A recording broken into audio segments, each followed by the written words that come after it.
एक हो मुस्लिम हरम की पासबानी के लिए नील के साहिल से लेकर ताबाखा के काशगर, कई दहाइयाँ गुजर जाने के बाद भी हम एक नहीं हो सके।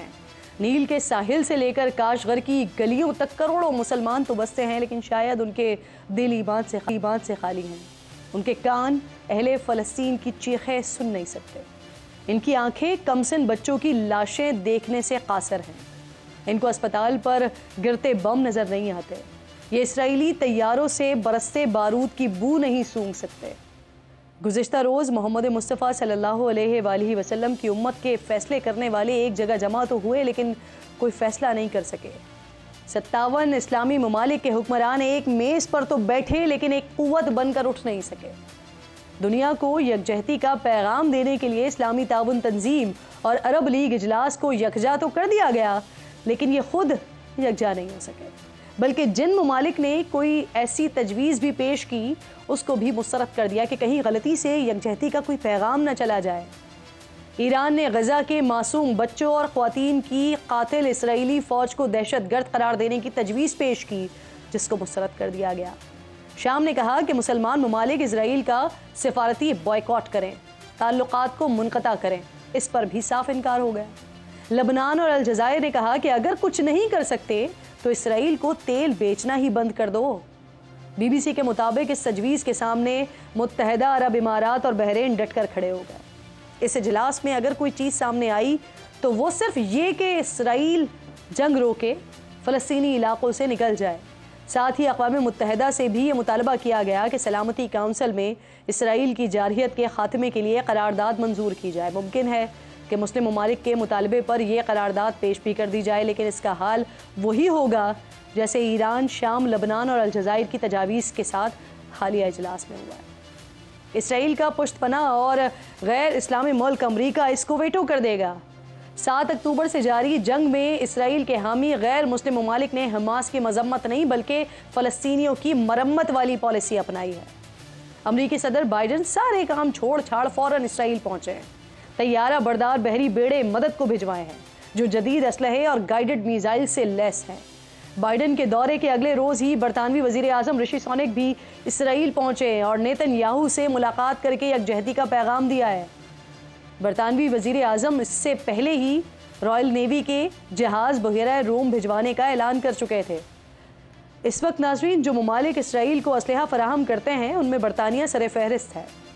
फ्रांस के सदर मैक्रोन भी इसराइल पहुंचने और नेतन्याहू से यकजहती का इजहार कर चुके हैं। ये सिर्फ 3 नाम नहीं है, ऐसा करने वालों की फहरिस्त बड़ी तवील है जो सिर्फ चंद 100 इसराइली फ़ौजियों के कत्ल पर सारे काम छोड़कर इसराइल पहुंच गए हैं। लेकिन मुस्लिम ममालिक तो इस्लामी मुल्क मिस्र की सरहद को नामुकम्मल तौर पर न खुलवा सके हैं कि वहाँ से मुश्किल में घिरे फ़लस्तीनियों की मदद की जा सके, उनको खाना और साफ़ पानी ही पहुँचाया जा सके। 37 रोज़ से जारी जंग में अब तक 11,000 से ज़ायद फ़लस्तीनी शहीद हो चुके हैं, जिनमें हज़ारों बच्चे और ख़वातीन भी शामिल हैं। इसराइल ने अस्पतालों को निशाना बनाना शुरू कर दिया है। आज हमले के नतीजे में अल-शिफा अस्पताल का कार्डियक वार्ड तबाह हो गया है।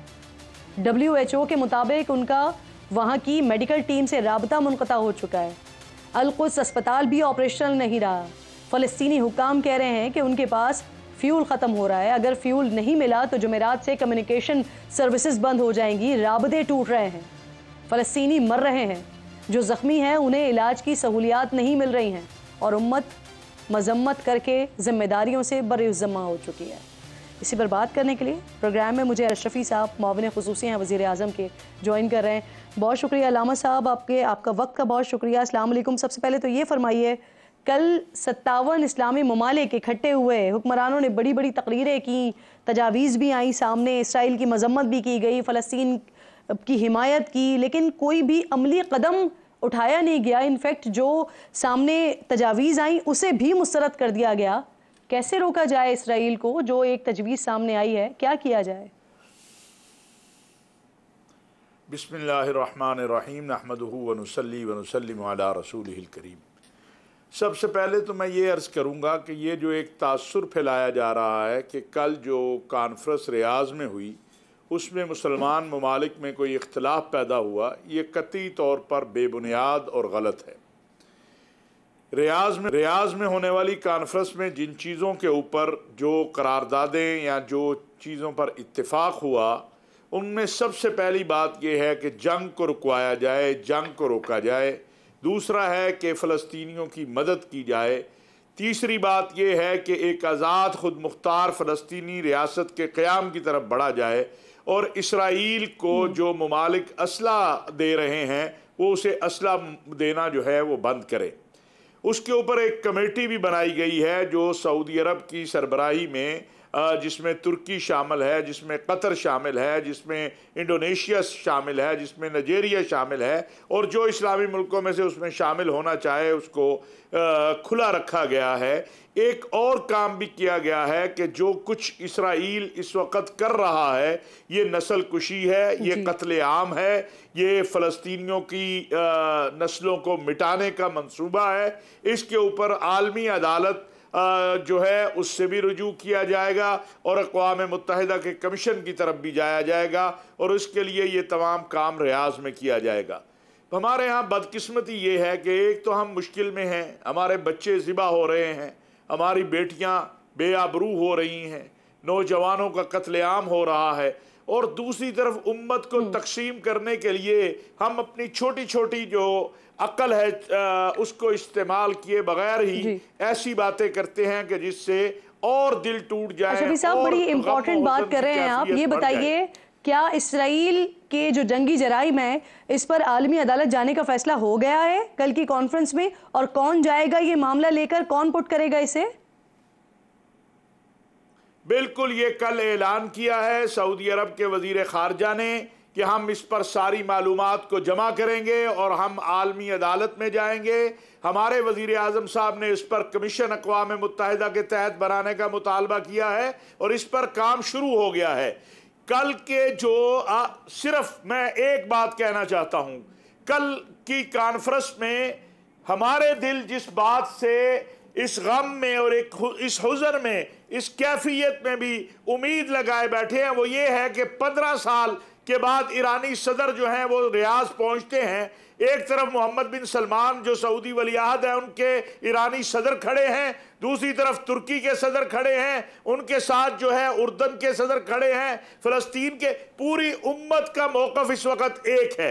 ये जो सिर्फ बग़ैर सोचे समझे हम ये चाहते हैं, इस वक्त आपको मैं अगर बड़े तनाजुर में इसको आप देखें तो ये बात कहनी बड़ी आसान है कि इसराइल तनहा है। इसराइल तनहा नहीं है, पूरा कुफर इसराइल के साथ खड़ा है। इस्लामी ममालिक में से भी 33 से 35 मुल्क हैं जिनके इसराइल से ताल्लुकात हैं, उनमें से 3 ने अपने सफ़ीर वापस बुलाए हैं, बाकियों में से किसी ने सफ़ीर भी वापस नहीं बुलाया है। उसके इन तमाम तर हालात में सऊदी अरब, पाकिस्तान, कतर, मिस्र, तुर्की, ईरान जो कुछ कर सकते हैं हम कर रहे हैं, इस्लामी दुनिया करेगी। मायूसी उस अंदाज की नहीं है। पहली मर्तबा उम्मत मुत्तफिक होकर इस मसले पे खड़ी हुई है, वगरना आधे मुल्क तकसीम होते थे। अब सबका एक मौक़िफ़ है कि ये फ़लस्तीनियों की नस्ल कुशी हो रही है, ये नहीं होगी, गज़ा फ़लस्तीनी खाली नहीं करेंगे। ये कौन सा कानून है कि घर भी मेरा, ज़मीन भी मेरी, मुक़द्दसात भी मेरे, और आप कहते हैं मुझे मेरी ज़मीन से सहरा में निकाल दें? ये नहीं होगा इंशाअल्लाह।